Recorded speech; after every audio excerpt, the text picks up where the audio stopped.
Hello. Hello ಸ್ವಾಮಿ. ಗುರುಭ್ಯೋ ನಮಃ. ಗುರುಭ್ಯೋ ನಮಃ. ನರಸಿಂಹರಾಜು. ಅಯ್ಯೋ, ಇದು ತಿರ್ಗಾ ರಾತ್ರಿಯಿಂದ ಅಲ್ಲೇ ತಪ್ಪಿಸ್ಕೊಂಬಂದವ್ರೇನ್ ಸ್ವಾಮಿ. ಪಾಪ ಅವ್ರ ಅಣ್ಣವ್ರ ಒಡವೆ ವಸ್ತು ಎಲ್ಲ ತಪ್ಪಿಸ್ಕೊಂಬಂದವ್ರೇಂತ. ನೀವು ಸಿಗಲಿಲ್ಲ. ನಾವು ಅಲ್ಲೆಲ್ಲ ಕಕ್ಕೊಂಡು ಎಲ್ಲ ಬಿತ್ಕೊಂಬಂದ ಸ್ವಾಮಿ. ನಿಮ್ಮ ನಂಬಿಕೆ ಏನಾಗುತ್ತೆ ಅಂತ. ಯಾಕಪ್ಪ? ಈಗ ಬಂದು ರಾತ್ರಿ ಕಾಲ್ ಮಾಡಿದ್ರು. ಒಂದ್ ಸ್ವಲ್ಪ ರಾತ್ರಿಯಿಂದ ಊಟ ಮಾಡಿಲ್ಲ. ರಾತ್ರಿಯಿಂದ ಗಲಾಟೆ ಮನೆಗೆ. ಒಂದ್ ಸ್ವಲ್ಪ ಟವರ್ ಇರೋದ ಮಾತಾಡೋ ಕ್ಲೀನ್ ಆಗಿ. ರಾತ್ರಿ ಗಲಾಟೆ ಮಾಡ್ಕೊಂಡು ಟವರ್ ಇರತ್ತದ ಮಾತಾಡ್ತಾರೆ. ಎಲ್ಲ ಇಲ್ಲಿ ಜನ ಕೇಳಿಸ್ಕೊಂತಾರೆ. ಏನಕ್ಕಪ್ಪ ಗಲಾಟೆ? ಇದು ಒಂದು ಇದಾಗಿ ಸ್ವಾಮಿ. ತಿರ್ಗಾ ನೀನ್ ಶುರು ಹಚ್ಕೊಂಡ ನೀನು ಅಂತ ರಾತ್ರಿ ಎಲ್ಲ ಆಚೆಗೆ ಮನೆ ಕಂಡಿದ್ದೆ ಸ್ವಾಮಿ. ಇದು ಅಪ್ಪರ ಒಂದ್ ಸ್ವಲ್ಪ ನೀನ್ ಟವರ್ ಇರತ್ತ ಮಾತಾಡೋದು. ನೀನ್ ಮಾತಾಡೋದು ನನಗೆ ಕೇಳಿಸುತ್ತೆ.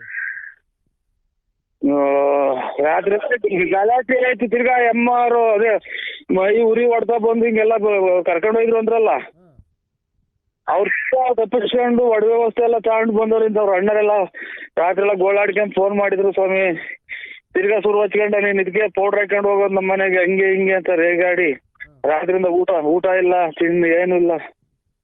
ಅವಳೇನ ಹೋಗಿದ್ದ ಆಕೆ ನಿನಗೆ ಫೋನ್ ಮಾಡಿದ್ಲ?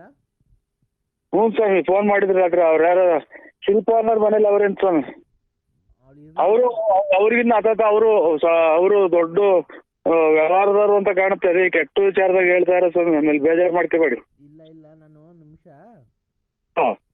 ಈಗ ಅವಳಿಗೇನಾಗಿದೆ ಅಂತ ಅಂದ್ರೆ ಹೋಗಿದ್ದಾಳೆ. ಹೋಗ್ಲಿ, ನಿನಗ್ ಹೋಗಿ ಮಾಲೀಕ್ ಬಂದು ಫೋನ್ ಮಾಡಿದ್ರು ಸ್ವಾಮಿ ನಮ್ಗೆ. ನಿನಗ್ ತೊಂದ್ರೆ ಕೊಡ್ಬಾರ್ದು ಅಲ್ವಾ? ಹ್ಞೂ ಸ್ವಾಮಿ, ಅಷ್ಟ್ ಮಾಡ್ಬೇಕಲ್ವಾ? ಅವ್ರ ಭಾರಿ ದೊಡ್ಡ ಇವರು ವ್ಯವಹಾರದವರು. ಅವರು ಶಿಲ್ಪ ಅನ್ನೋರು ಅವ್ರ ಫ್ರೆಂಡ್ಸು. ರಾತ್ರಿ ಎಲ್ಲ ಮಾಡಿ ಮನೆಗೆಲ್ಲ ಗಲಾಟೆ ಆಯ್ತು. ಇನ್ನ ಹೋಗಿ 3-4 ದಿನ ಇಲ್ಲ.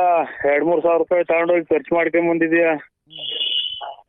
ಒಂದ್ ಹುಡುಗರಿಗೆ ಒಂದೊಂದು ಜೊತೆ ಬಟ್ಟೆ ಬರೋವು ಹಂಗೆ ಹಿಂಗೆ ಅಂತ ಬೇಕಾಗಿ. ಸುದ್ದಿಗೆ ಬರಬಾರ್ದು ಅಲ್ವಾ? ಅಯ್ಯೋ, ನಿಮ್ ಬೇಕಾದ್ರೆ ಅಲ್ಲೇ ಫೋನ್ ಮಾಡ್ತಾಗ ಬಿಡ್ತೀನಿ ಸ್ವಾಮಿ ನಾನು. ಹಂಗ ಫೋನ್ ಶೃಂಗೇರಿಗೆ ಬಂದಿದ್ದಲ್ಲ, ನನ್ನ ಕಾಂಟ್ಯಾಕ್ಟ್ ಮಾಡಕ್ಕಿಲ್ವಾ ಬಂದು ಮಠದಲ್ಲಿ? ಅಯ್ಯೋ, ಅಲ್ಲಿ ಇದು ಯಾರೋ ಅಲ್ಲಿ ಇದನ್ನ ಮಾತಾಡೋದು ಅಂತ ಅಂತಂದ್ರಿ. ನಾಯಿ ಒಂದ್ ಬಿಟ್ಟು ನಿದ್ದೆಲ್ಲ ಕೇಳಿದೀನಿ ಸ್ವಾಮಿ. ಎಲ್ಲ ಸ್ವಾಮಿಗಳು ಗನ್ನಾಗ ಹಿಡ್ಕೊಂಡು ಹೊಡೆದ್ ಬಿಡ್ತಾರೆ ಇನ್ನ ಬೈದಾಗ. ನನ್ಗೆ ಹಂಗೂ ಹೋಗಿ ಅವ್ರನ್ನ ಕೇಳಿದೀನಿ. ಆ ಗನ್ ಹಿಡ್ಕೊಂಡಿದ್ದಾರನ ಗನ್ಮ್ಯಾನ್.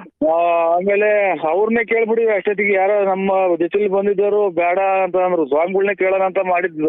ಅವ್ರು ಯಾರೋ ಇದು ಮರದು ಚಪ್ಪಲಿ ಹಾಕೊಂಡು ಓಡಾಡ್ತಾರಲ್ಲ, ಕೊಡೆ ಹಿಡ್ಕೊಂಡು ಓಡಾಡ್ತಾರಲ್ಲ, ಕೊಡೆ ಅವ್ರಿಗೆ ಸಪೋರ್ಟ್. ಇವರು ಮದುವೆ ಗಂಡಿ ಕೊಡೆ ಹಿಡ್ಕೊಂಡು ಓಡಾಡ್ತಾರಲ್ಲ, ಹಂಗೆ ಸಪೋರ್ಟ್ ಹಿಡ್ಕೊಂಡು ಓಡಾಡ್ತಾರಲ್ಲ. ಅವ್ರು ಯಾರು ಸ್ವಾಮಿ ಅವರು? ಅವ್ರು ಶೃಂಗೇರಿ ಮಠದ ದೊಡ್ಡ ಐನೋರು. ಅಲ್ಲಿ ನೀವು ಎತ್ತೋಗ್ಬಿಟ್ಟಿದ್ರಿ ಅವತ್ತು. ಚಿಕ್ಕಮಂಗ್ಳೂರ್ಗೆ ಹೋಗ್ತೀವಿ. ಅದೆಂತದ ದುಮ್ನಳ್ಳಿಗೆ ಬರ್ರಿ, ದುಮ್ನಳ್ಳಿಗೆ ಬರ್ರಿ. ಅದೆಂತದ ದುಮ್ನಳ್ಳಿನೋ ದುಡ್ಡಿನ ಅಲ್ಲಪ್ಪ. ನಾನು ನಿಂಗೆ ಫೋನ್ ಮಾಡಿದ್ರೆ ನೀನ್ ಸ್ವಿಚ್ ಆಫ್ ಮಾಡ್ಬಿಟ್ಟಿದ್ದೆ. ಎಲ್ಲಿ? ನಾನು ನಿಂಗೆ ಬೆಳಗಿನ ಜಾವನ 6:30ಗೆಲ್ಲ ಫೋನ್ ಮಾಡಿದೆ. ಅಯ್ಯೋ, ಇಲ್ಲಿ ಬೆಳಗಿನ ಜಾವ ನಿಂತು ಬಂದಿದ್. ರಾತ್ರಿ ಎಲ್ಲ ಸೊಳ್ಳೆ ಕಡಿಸ್ಕೊಂಡು ಬೆಳಗಿನ ಜಾವ. ಇವತ್ತಲ್ಲಪ್ಪ, ಅವತ್ತು ದೇವಸ್ಥಾನಕ್ಕೆ ಬಂದಿದ್ರಲ್ಲ ಶೃಂಗೇರಿಗೆ. ಅವತ್ತು ನಾನು ಬೆಳಗ್ಗೆ ಫೋನ್ ಮಾಡಿದ್ರೆ ನೀನ್ ಸ್ವಿಚ್ ಆಫ್ ಮಾಡಿದ್ದೆ. ಅಯ್ಯೋ, ಕಕ್ಕೊಂಬಿಟ್ಟಿದ್ದೆ ಸ್ವಾಮಿ. ಕಕ್ಕೊಂಡು ಅಲ್ಲೆಲ್ಲ ತಲೆ ಸುತ್ಕೊಂಡಂಗಾಗಿ ವಾಂಟ್ ಬಂದಂಗ ಆಗೋದು. ನೀವು 2-3 ಸುಳ್ಳು ಹೇಳ್ದಂಗ ಆಗುತ್ತೆ ಅಂತ ನಾವು ಎದ್ಮಕ್ಕೆ ಬಂದ್ಬಿಟ್ಟು ಸ್ವಾಮಿ. ಮಕ ತೊಳೆಯೋಣ, ನೀವು ಬೇಜಾರು ಮಾಡ್ಕೊಂತೀರಾ ಅಂತ ಹೇಳಿ